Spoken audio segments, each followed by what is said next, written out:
Hey, my name is Bobby from Wedding Film School, and I just shot a 3-day wedding using one of Tamron's newest lenses, the 35-150 f2-2.8, trying to figure out if I can shoot an entire wedding on just this lens, and if that makes this the holy grail of lenses for wedding filmmakers.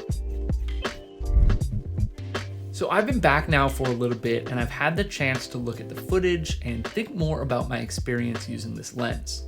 Because we all know in the moment at a wedding, things are a little bit hectic. And I think if you aren't looking for an in-depth review, maybe you just want to know what it was like using this lens for an actual wedding, well, I'm happy to say I was really impressed with it. Now, it's about the same price as like an L series lens or a G Master lens, depending on your system, so it is definitely not cheap. But I do think that there's a great argument to be made for this lens to replace the 24-70 as kind of the one lens setup for the whole day. But I'm sure a lot of you are here for a bit more in-depth review, so let's go deeper. The Tamron 35-150 is one of the newest lenses from Tamron, and it covers quite a range while keeping a fast aperture throughout, which is in itself an accomplishment. But let's look at using it specifically for a wedding and some of the highlights. First off, I want to talk about the range and why this lens is a great option for a one lens all day type of shooter. I will preface this by saying that if you prefer to use a bunch of primes, well, this is not a prime lens. But if you like using zooms at weddings, this covers quite a range. 35 on the wide end is a great focal length to start with, and while I personally like having wider options, especially on a gimbal, I rarely felt limited by the 35mm focal length while I was using this the past couple days. And of course, the long end at 150 is a good reach, allowing you to capture people without being in their face and to add some nice compression and bokeh to your image.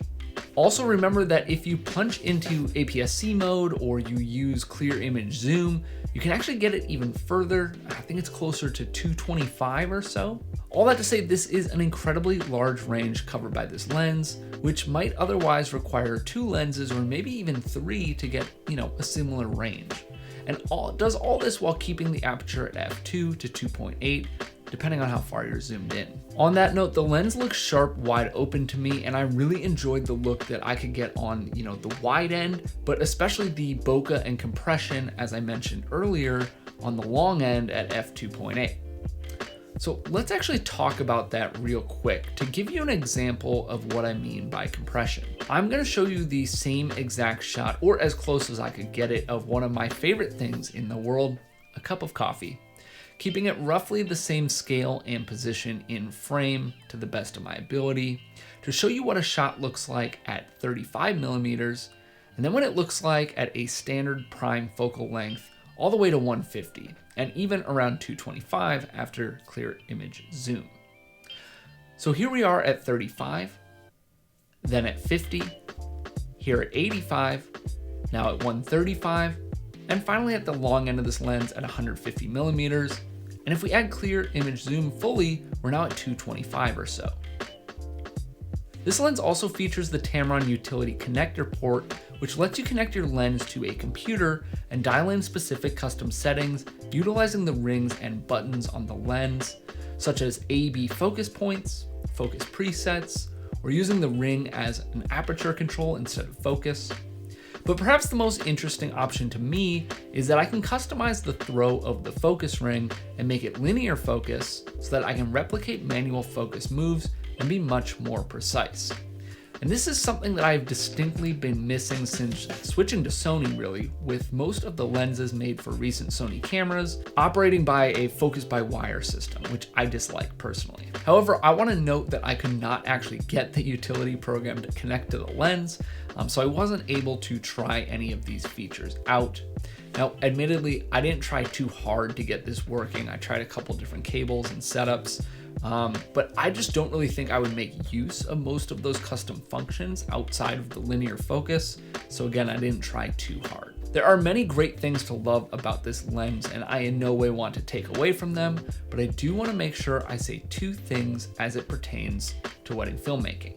First is that I would traditionally be against a variable aperture lens, We've talked about it before in past videos and the podcast, and if given the option, I would always take a fixed aperture lens, assuming, it was fast enough, over variable aperture. However, I think this lens is actually an exception. The move is only from f2 to f2.8, which is not a major drop in exposure. And since I'm probably not going to be zooming mid-shot very often, I should still be well within the range of usable exposure, even in a fast-paced environment. Let's take a quick look as I zoom from 35 to 150 so you can see the exposure change and note the forced aperture change in the bottom corner. No other settings are changing in exposure except for the aperture as I zoom through the focal lengths of the lens, and you can see that even though I originally exposed for f2, at the end when it's at f2.8, it is still a very usable image. Essentially, while it would be great, albeit unrealistic I would say, to have a constant f2 throughout the entire focal length of this lens, I think what you gain in the multiple lenses that this can replace in your bag easily makes up for the slight change in exposure from f2 to 2.8. The other thing worth noting is that this lens is very large. I don't think you would expect anything different given the range that it covers and its fast aperture, but just know that this is not going to be easy to fly on a gimbal, for example, or hang off like a holdfast harness or something like that. Not that you can't, but as with any larger lens, there are just some extra steps and you should at least be aware. Now, with all that said, we come back to the question of, is this the one lens to rule them all? The one lens that you could shoot an entire wedding on? Essentially the holy grail of lenses for wedding filmmakers. And I think I can confidently say yes with a small little asterisk. Now, let me explain. I don't think that I would ever choose to shoot an entire wedding on one lens.